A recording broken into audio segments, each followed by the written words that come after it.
What a thunderous atmosphere. Its history humming its heavy, abstract sound, calling out to me. In these racks are stored Alitzky's shapes and colours from the past, like his art from the 1960s. It has something we want, but too much that we don't.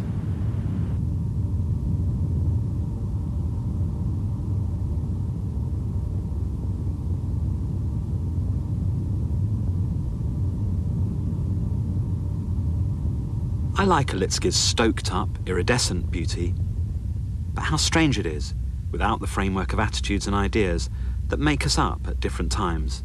It's called the zeitgeist, the time spirit now artificially frozen inside this metal shed. The zeitgeist is what makes us feel in tune with art, or if it suddenly changes and there's a new zeitgeist out of tune. Pay attention.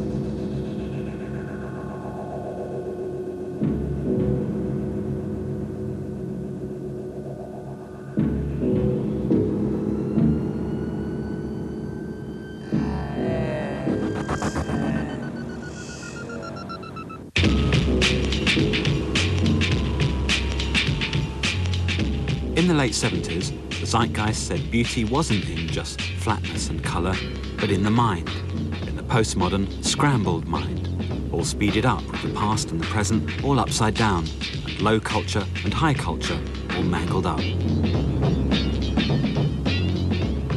The chart of isms that makes up the standard story of modern art. I see it all rushing by right now, beauty and ugliness rushing after each other. Cubism, very ugly at first, but very beautiful compared to Futurism. Futurism, fantastically ugly, but like the Sistine Chapel compared to Surrealism. Surrealism, harmonious compared to Abstract Expressionism, and so on. Then the chart runs out and postmodernism begins. All the old styles are up for grabs now, but none of the meanings are the same. Beauty and ugliness out for a walk, not recognising each other on the street. These are paintings by someone who couldn't help but paint incredibly well. He liked ordinary pleasures like Matisse did, but he certainly didn't try to present himself as ordinary. In fact, he couldn't help but be a star, to be beautiful. Jean-Michel Basquiat started out as a graffiti artist, spray painting imagery and words on the New York subway and signing them same-o, meaning same old shit. From hanging around at New York music clubs, he was a musician as well as a graffiti artist, he came into contact with established art. And through that, his own art became more and more densely layered and rich. He started being in exhibitions in 1980. By 1982, he'd been taken up by a gallery and had his first one-man show. He was off the streets and in the art world, and he immediately became famous. He was the first black art star.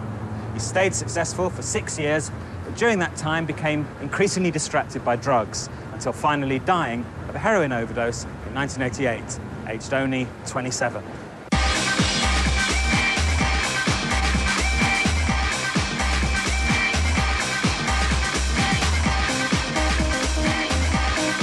People think Basquiat is either only superficial or amazingly soulful, but no one says he's actually an artist as good as Matisse, but I think he is. Some critics say the glamorous life that Basquiat led could never go with authentic art, but modern life is like that. It's full of things you wouldn't think would fit.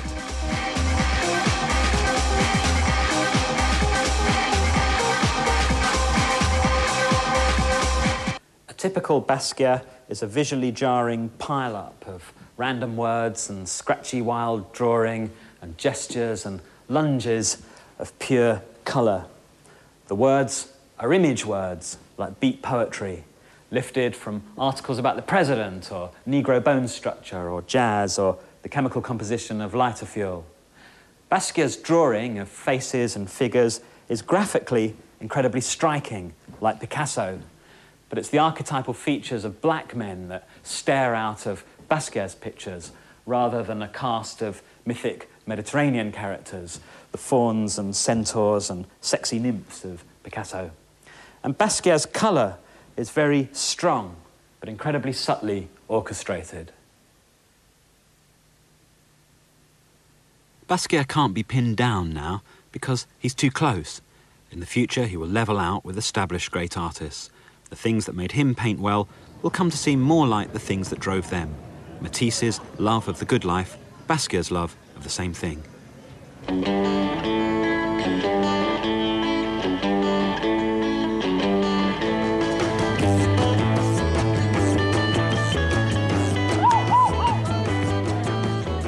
We're in LA, where Basquiat sometimes found himself in the 80s, in a daze. It's the beauty of life, of light and excitement, and sunshine and palm trees, and healthy bodies and music, and sexy rock stars. So you wanna be a rock and roll star? Then listen now to what I say. Just get an electric guitar and take some time and learn how to play.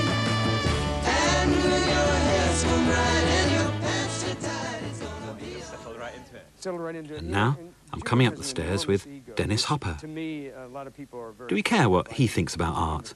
Yes, because as well as an icon of hip culture, he's a painter, and a photographer, and an art collector. In the 1960s, he was one of the first collectors of pop art, and in the 1980s, he collected Jean-Michel Basquiat.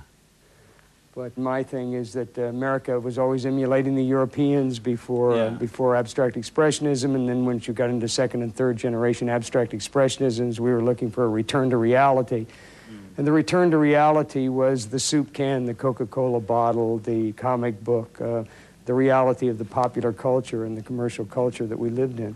So Basquiat then had that to face to find a new way. I mean, coming out of abstract expressionism and going into like pop art and the commercial world, and then to come back out of that and try to find a space for yourself as an artist is really amazing, and it just got better.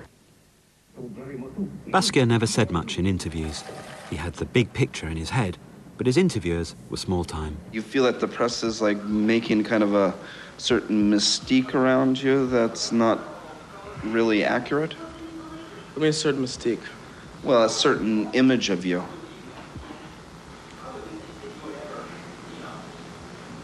What do you mean by the press? Is the press one person? The art press. It's not one person. They rely on third and fourth hand information too much.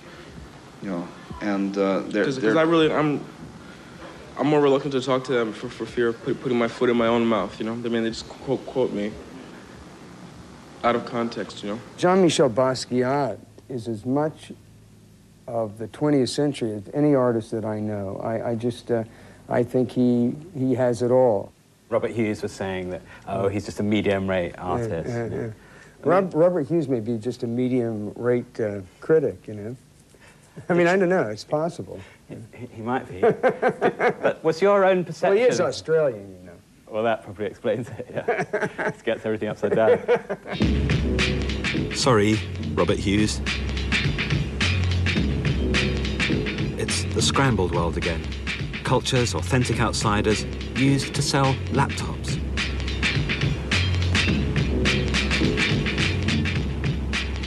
Basquiat used to walk these streets with hundreds of thousands of dollars in shopping bags from his art sales. He enjoyed his contradictions. Art critics found them confusing. I don't have any cynicism about him, though. He never said much in interviews, but there was a big idea to his art. He stands for a uniquely postmodern type of beauty. He does something a lot of painters today want to do, or think they're doing, but with them it comes out too controlled or twee. With him, it's alive.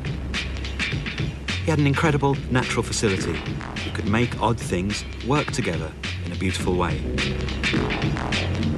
So even though his tension of the odd and the beautiful is what Picasso and Matisse are all about, and Basquiat is jokey and savage like Picasso, a startling colourist like Matisse, with Basquiat, it's all coming from the opposite direction, from outsider culture to high culture, from natural iconoclasm to fabulous sophistication. Do you think your ethnic background is hindering or helping you? I don't know. I wouldn't say I don't exploit it. You know? You don't exploit it? Do you feel others are exploiting it? It's possible. That's Okay. Let's look. See, I put my foot in my own mouth, man. No, well. Take that camera off, man, for a minute. Yeah. Okay.